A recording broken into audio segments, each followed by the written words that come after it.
Estes são os tópicos da Parashá Vayechi. Yosef jura não enterrar Yaakov no Egito.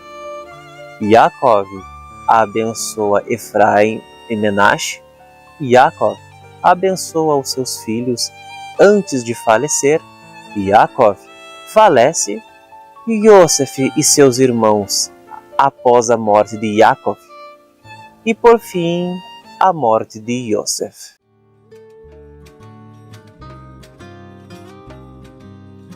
Vayechi quer dizer e ele viveu. Aparentemente um nome um tanto impróprio para uma parashá que fala quase que exclusivamente dos eventos que cercaram a morte de Yaakov. E ainda a parashá termina com a morte de Yosef. O que é a vida? A Torá ensina: vocês que estão ligados a Deus, o seu Deus, estão todos vivos hoje. Ou seja, a verdadeira vida significa estar conectado a Deus. E para que essa conexão seja visível e aparente dentro do mundo, Deus envia a cada pessoa testes e desafios em seu serviço divino. E quando essas barreiras são superadas, nós então temos a prova de que a ligação entre o ser humano e o seu Deus é indissolúvel.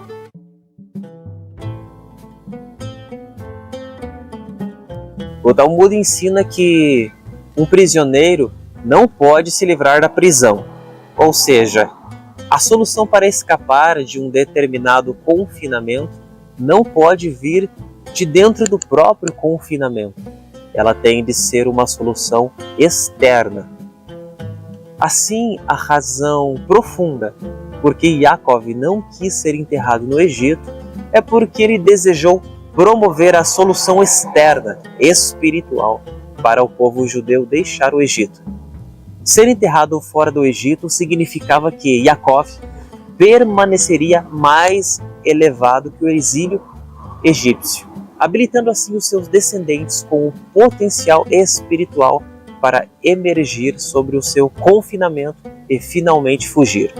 No entanto, Yosef permitiu que o seu caixão permanecesse no Egito, porque ele desejou permanecer com o seu povo enquanto eles estivessem exilados. E como Yaakov entendeu que ele e o seu filho diferiam de opinião sobre onde um líder judeu deveria permanecer, ele fez Yosef jurar que o enterraria fora da terra do Egito.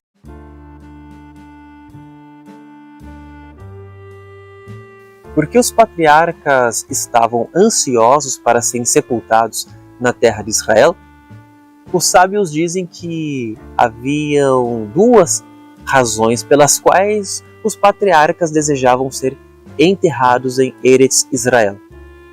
Os mortos na terra de Israel seriam os primeiros a serem ressuscitados na era messiânica, e eles seriam os primeiros a aproveitarem os anos trazidos pelo Mashiach.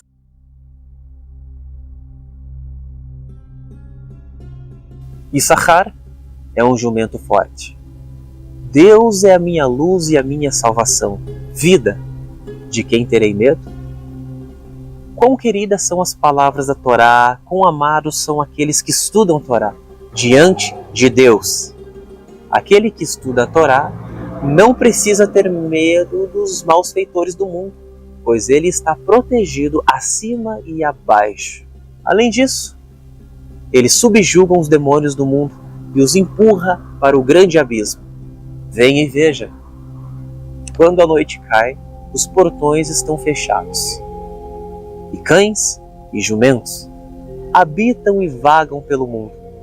É dada a permissão aos malfeitores para destruir. E os habitantes do mundo dormem em suas casas. As almas dos justos ascendem para ter prazer acima.